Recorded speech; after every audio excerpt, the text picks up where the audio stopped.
You know, there's these types of meditation lineages where you're, you know, sitting and you're looking very like spiritual, and then every time that you hear let's call it the metaphoric drill, you say to yourself, thinking. Have you guys ever done that meditation before?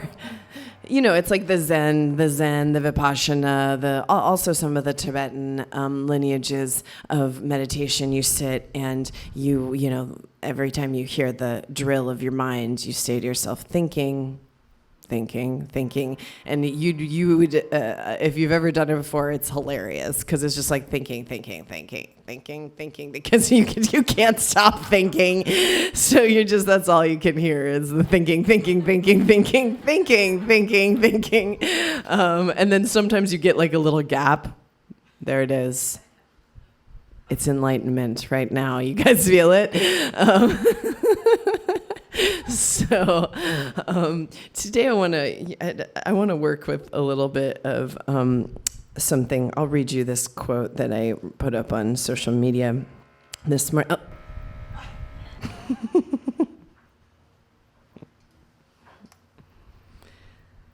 Kind of obsessed with this guy who reads the audible versions of the Carlos Castaneda books. He's really good. At first I was like, because you never know. That can ruin the whole experience. Have you guys had that, like when you listen to a book and the sound current just ruins everything? I was listening to this a book about actually a really interesting guy who's kind of doing he's a New York Times bestseller, but he did something called like the all-day energy diet, and now this is another book of his. But he's an interesting guy. But whoever does it might even be him who reads the book.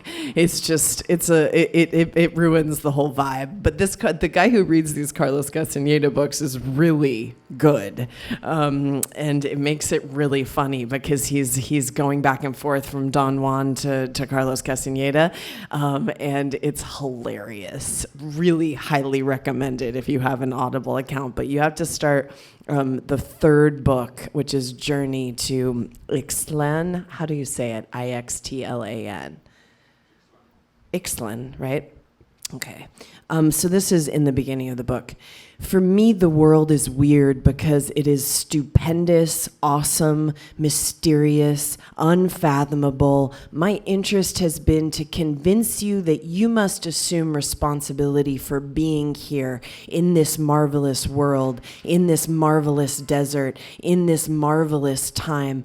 I wanted to convince you that you must learn to make every act count, since you are going to be here for only a short while. In fact, too short for witnessing all the marvels of it.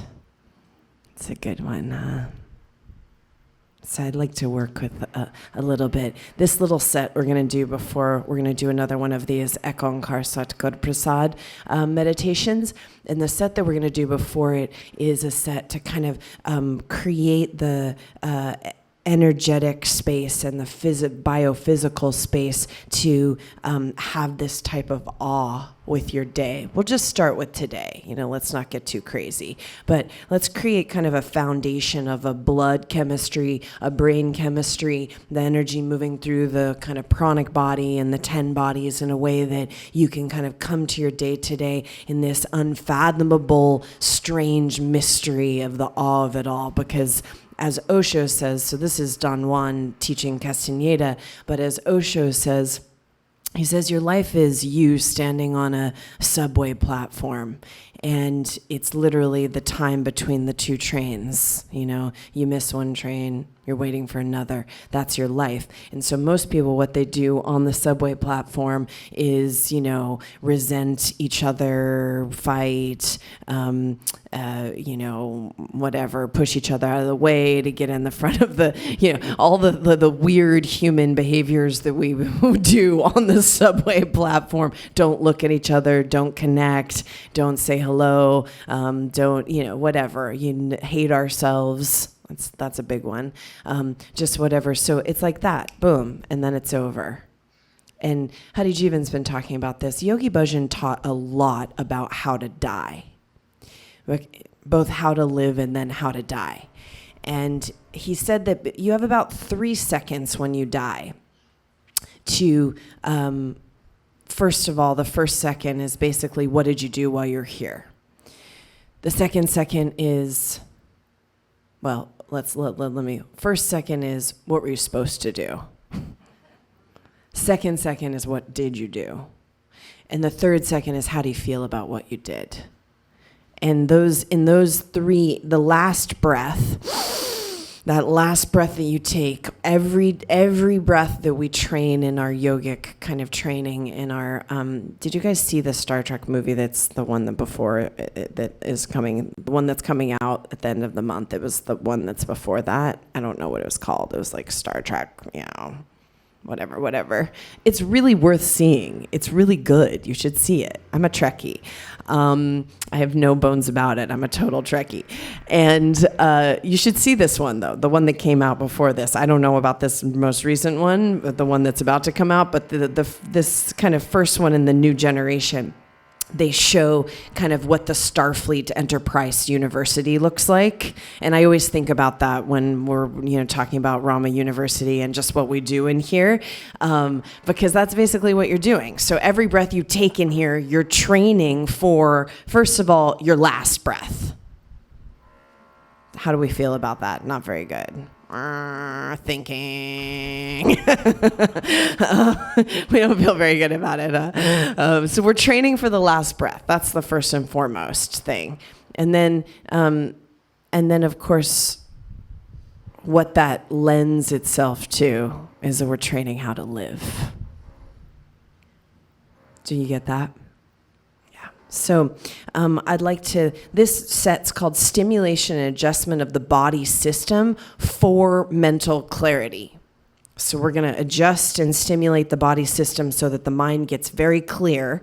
And then we'll use that and we'll go into this Ekankar Satguru Prasad. We'll just kind of finish this up this week. We'll do one today and one tomorrow of these mudras that he says are the master key mudras.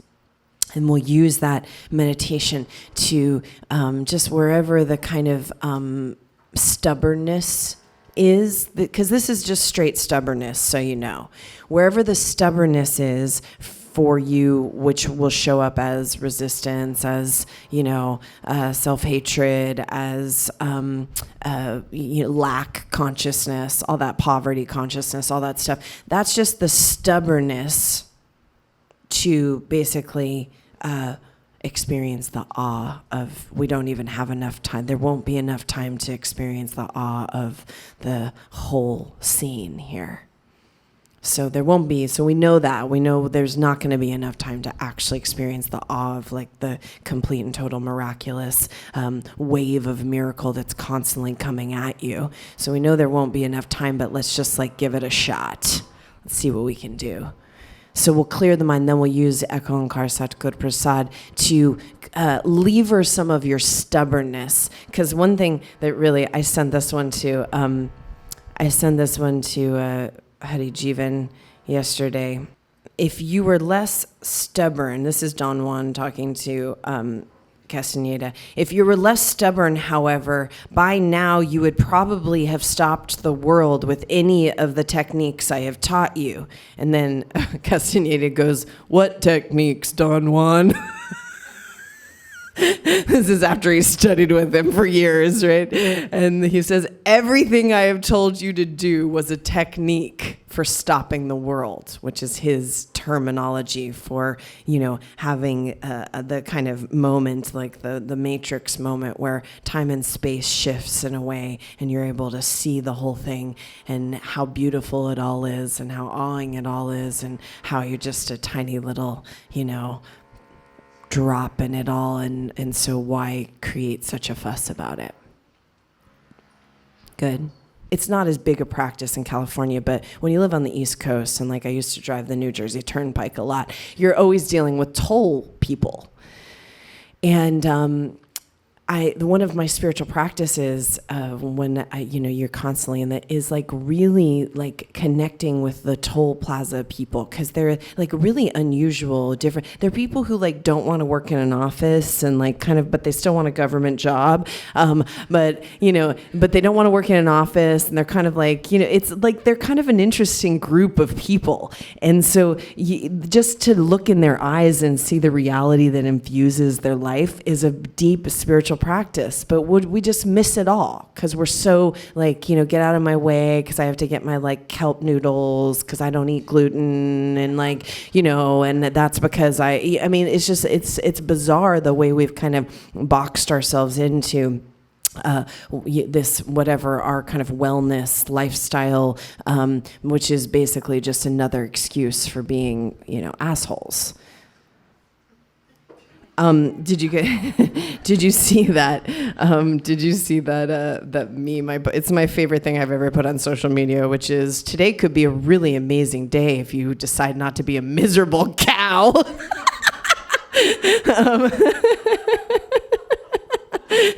So let's do that. That would be a good thing to do, right? Does that sound like a plan? And then we take that out, and then you make some, like, this is the revolutionary act in this time. There are other things as well, but part of the revolution is that if we become just naturally happy people, not like we're faking it, like we actually care about ourselves and others, and there's an emitting of the glow of consciousness from us, which means that we're being the lighthouse, and then we care about people in front of us, and we're experiencing their reality as something that's important in some way to us. If we do that, then our communities start to become happier places, and our values change. And that's all that we're kind of interested in.